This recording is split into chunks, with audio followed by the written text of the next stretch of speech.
I'm going to be handing over to the convener of the event, Ms. Ugochi Obidiegwu, to give her welcome address. Good morning, everybody. The DG, Lagos State Safety Commission, is on his way. The head of international cooperation here from DIGO, Dr. Bowman, the director, Lagos State Universal Basic Education Board, the representative of the sector commander, Federal Road Safety Corps, the representative of the Commander Fire Service, head of safety associations present. I already cite the current president of the Institution of Occupational Safety and Health in West Africa, Mr. Temitope Mudele, you're welcome. The head of World Safety Organization Nigeria, the head of the executives of the Association of Women Safety Professionals, ANWSAP, and the leadership of OSH Africa. Parents, teachers, safety professionals, ladies and gentlemen, welcome to the 6th edition of the annual School Safety Summit. So it's actually 5:02 a.m. I'm currently in New York. That's why I'm not there in person. And even though it's 5:02 a.m., you see, I had to dress up and, show up because I wanted to be here for all of you, because this is very important. The conversations we have every year is very important. So I'm happy to be here. And my name is Ugochi Obidiegwu. I'm the convener of this School Safety Summit. First of all, I would like to appreciate my father, who is right there with you guys in the hall. Thank you so much, Daddy, for coming. He's very hands-on. He's always supporting us, attending our events, doing everything, just to, show support. And since we lost our mom, it's almost like he doubled his role. So thank you so much, Daddy. I know that maybe I don't talk too much, but I really appreciate you. And I tell everybody that I have a fantastic father. Thank you also to my stepmom for being here. Thank you so much. I appreciate you for supporting us.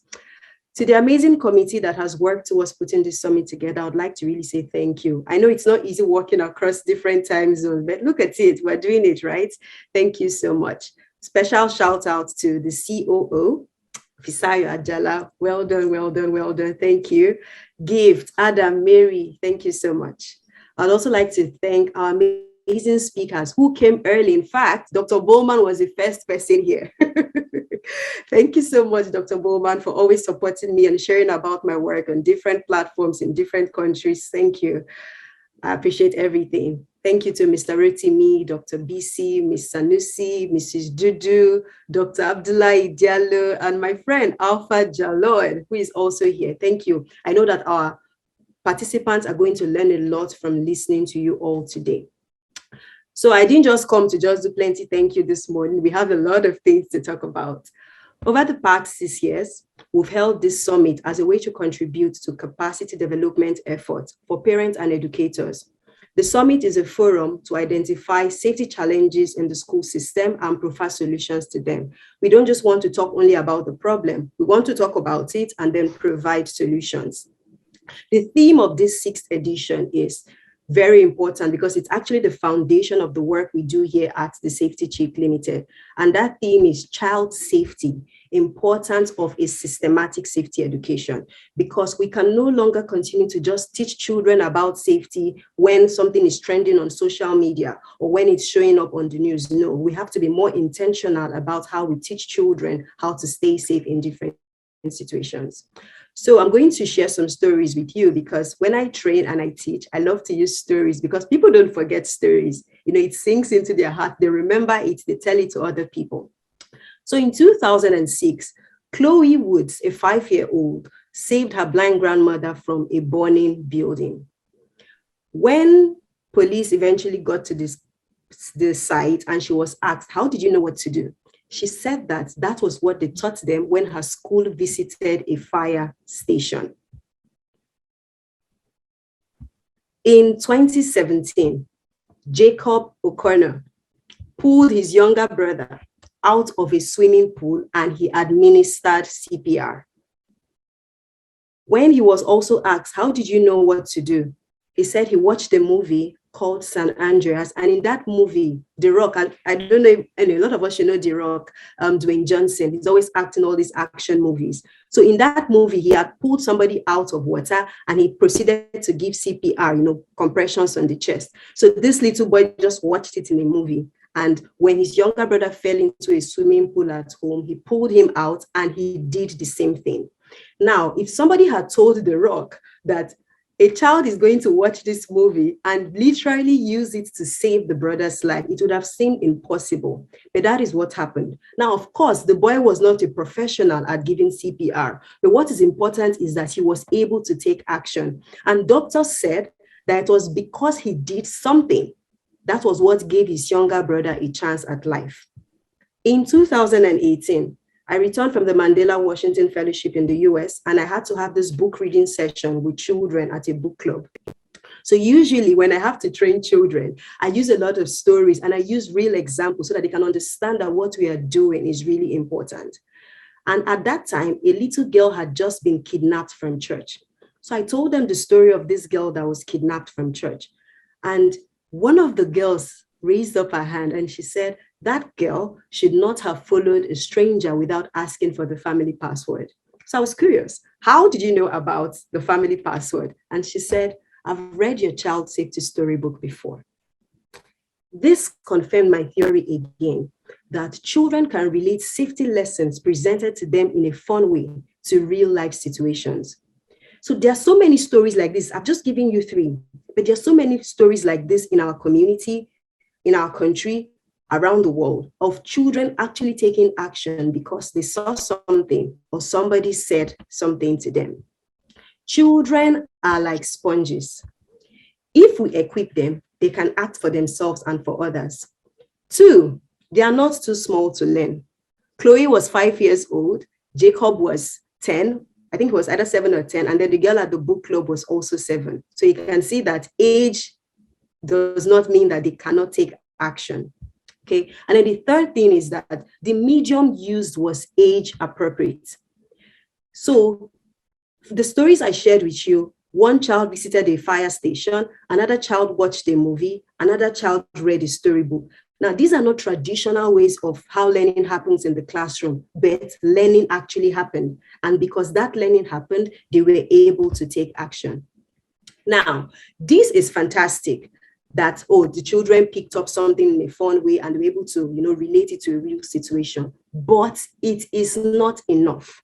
The statistics on accident affecting children is too much. With such staggering statistics, we cannot afford to leave safety education to when something is trending on social media or when something happens. No, we've got to be more proactive. According to the CDC, unintentional injuries, also known as accident, is the leading cause of death in children below 14. According to UNICEF report on developing countries, over 2 million accidents happen to children below 15 in and around the home. Let me just read something for you, which was really mind-boggling when I found it. I was doing a research on this topic and I stumbled on this piece of information. In the September 2018 edition of the International Journal of Environmental Research and Public Health, an estimated 644,855 children under the age of 15 were killed by an injury. Now, between 10 million and 30 million more suffered a non-fatal injury. So those ones did not die, but they got injured. A large proportion of these unintentional injuries, for example, burns, suffocation, poisoning, and falls, occurred in or around the home, while others occurred in the community. For example, transportation-related injuries. For example, maybe when a school bus has an accident with children or a truck runs into a school bus, something like that. Drowning and spot injuries. These injuries represent a serious burden to the injured person and their family. It presents a tremendous economic and community burden, yet most are predictable and preventable. According to one of the fathers in safety, 98% of accidents are actually preventable. Only two like this. Only 2 are not preventable. So if we have this kind of staggering statistics, why are we not intentional about the safety of our children? Why are we not intentional about protecting the future? Because we say we believe the children are the future, right? Why are we not intentional? Are we waiting for all of them to die? Every day in schools across the country, children are learning an aspect of English and maths every day. Just imagine that every week, children are learning an aspect of safety. What this means is that by the end of a term, they would have covered several topics, across maybe fire safety, road safety, first aid, molestation, preventing abduction, just so many things. And then imagine how much more they would have learned at the end of an entire academic year. I did some research and I discovered that the federal government of Nigeria actually, revised our education curriculum, and we have an updated one as of 2014. And in that one, they added topics like some aspects of security, education, and safety. However, in the course of doing my research, again, I discovered that some schools are not even aware that they are supposed to teach that. Now, those who are aware, they are not doing it because it's either they do not have the resources to make it happen, or they do not have the teachers who can teach it. And this is according to research. If it has already been done at the federal level and it has not cascaded down to reach the primary school in the various communities, all those underserved communities, and even the ones in the city, then it shows that we have a long way to go. And while work has already started, each and every one of us, whether you are a parent, whether you are a teacher, or even just as a concerned citizen, you must take ownership of how children learn about safety. This is why I am very, very happy about the game that we're going to be unveiling today, because in this game, we are providing you with a safety education tool that can equip the children in your care. They're able to take ownership of the learning process. The way the game is designed is such that each level teaches a different safety topic.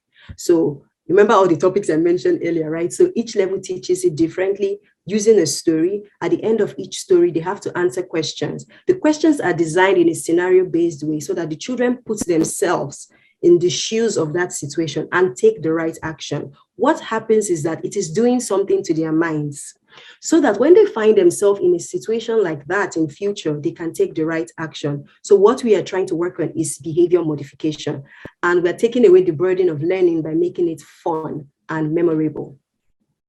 In the light of the recent safety news that we've had across the country, we must now become proactive about empowering children so they can make the right choices. I don't know if any of you saw that picture that trended on Instagram, where some children were going on an excursion in a canoe. We know of the incident that happened outside the country, a school that went for an excursion outside the country. This week, there's been a fire incident at a school. Last week, a student was killed in school. So you can see that these incidents continue to happen, and you cannot just fold your hands and just wait for government to do everything. I always say that in safety, it is a multi-stakeholder approach. We need all hands to be on deck. So, as is our usual practice in the work we do here, we are also going to ensure that we're going to carry children in underserved communities along by providing safety education resources to them for free. We understand that not all children can afford the game app. Even though we have already tried to make the price as cheap as possible, just $2, but we understand that still not everybody is going to afford it. And so we're going to continue the Train Them Young initiative, which we do, which provides these resources and training to children in underserved communities at no cost to them. 2 days ago, I was awarded a New York University Changemaker grant to help me take some of these education resources to children in those communities. And so I'm calling on everyone here. When you visit that website, when we ask you to pre-order the game app, there is a page that it can also lead you to ask you if you would like to support in any other way. And you can make a donation to ensure that we're able to reach children who may not be able to afford these things for themselves.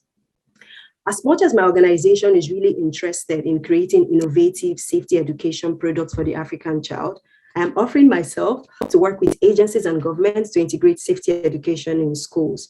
I've written a policy roadmap which includes option memos and a strategy document that can help make this happen. And I am happy, very happy to work with all stakeholders on this very important issue because we must protect the future. According to data that is available, Africa is going to have the highest number of the young population in the coming years. If that young population dies off or has injuries that prevents them from having the right quality of life, that is not going to be good for us. And so we've got to be intentional about protecting our future. I'm going to end on this note. To everyone here, whether you are online or offline, as you listen, I'd like you to begin to consider active ways you can implement what you're going to hear from our speakers today. Our speakers are the best, and I kid you not, they're actually the best. I picked them from different areas to ensure that they're going to touch on different aspects of the topic. I want you to listen to them with your heart. And as is our culture at the summit, you must begin to think of what is that one thing that you're going to implement right away. We don't just give you theory here. We want you to learn and at least pick one thing that you can take with you as you leave and implement. So thank you so much for listening to me this morning. Thank you so much for being here on this Wednesday morning. Welcome once again to the 6th edition of the Annual School Safety Summit. Thank you.